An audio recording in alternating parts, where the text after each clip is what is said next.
telefishanka caalamiga ee badda cas 24 TV ayaa maruu mikrofoonka la dhex qaaday bulshaweynta ku dhaqan caasimadda Hargeysa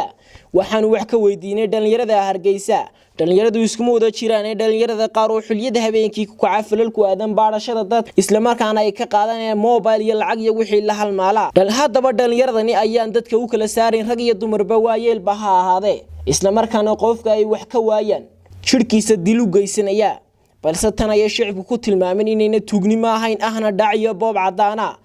haddaba shicibka jamhuuriyadda Soomaaliland ayaa sheegay inay dhalinyarada tani u geysanayso shaqo la'aanta ka taagan dalka jamhuuriyadda Soomaaliland waqtigiisii ololaha waaki ka dhawaajiyay madaxweynaha haatan kursiga ku fadhiya mudane Muuse Biixi Cabdi inaanu haba yaraatay arki karin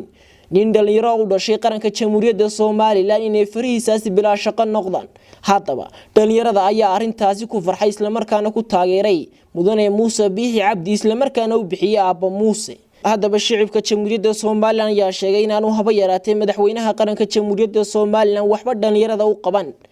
dhanka kalena shicibka oo baaqu diray madaxweynaha jamhuuriyadda Soomaaliland ayaa sheegay inuu wax u qabto dhalinyarada dhanka kalena shicibka jamhuuriyadda Soomaaliland oo baaqu diray madaxweynaha ayaa sheegay inuu dhalinyarada wax u qabto maadaama ay dhalinyaradu yihiin jiilkii bedeli doona isla markaana uu sameeyo shaqo abuur iskana joojiyo tahriibka iyo waxyaabaha xilliyada habeenkii ay sameynayaan waxaana hadaladoodii kamid ah shicibku arrimahaas iyo arrimo kale ka hadlaya wala su'aasha ku weydiinaya waxa weeyaan dhalinyarada jamhuuriyadda Soomaaliland gaar ahaan dhalinyarada ku nool caasimadda Hargeysa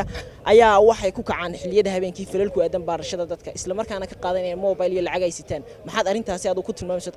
walaal horta arintaas waxay ka bilaabmataa qoyska ilmuhu marka hore wuxuu ka soo xumaadaa xagga qoysku soo xumaadaa waayo ilmahan wax qaadanaya suuqa aad arkaysaan waxaan uu qaadanayo xumaantan gurigu kala yimi dabeetana shacabkii buu la soo dhex galay marka qodobka koobaad waxaan leeyahay labada waalid ilmaha rabaayada ha hagaajiyaan ta kale ilmihii markii hadiiba ifan ay way dhacday oo ilmihii rabaayada ka xumaatay oo suuqu soo galay oo dadkii wax kala dawladdu ha isku daydo inay wax ku qabato oo shaqo abuurka habadiso ama tusaalahaan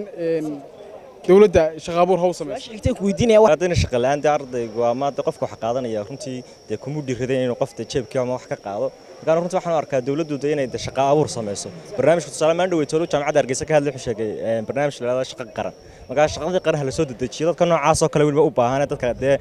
dhibta ku haya waa inuu shaqo abuur loo sameeyaa marka su'aashaasi saas yes way noqonaysaa shaqo la'aantu qayb ka tahay dadku tuug noqdaan wato bila amarka iyo dhaqankii iyo waxbarashada ka xumaatay oo marka aan la fiican loo hagin taasina waxay keenaysaa marka ardaygii waxbarasho ka saaqido amal la waayo inuu maxay bruuday qaadkaas uu soo helo dadkan u baadhade marka boob sameeyo marka waxa ugu wacan amal la'aan iyo dhaqan xumo marka ay reertu maxay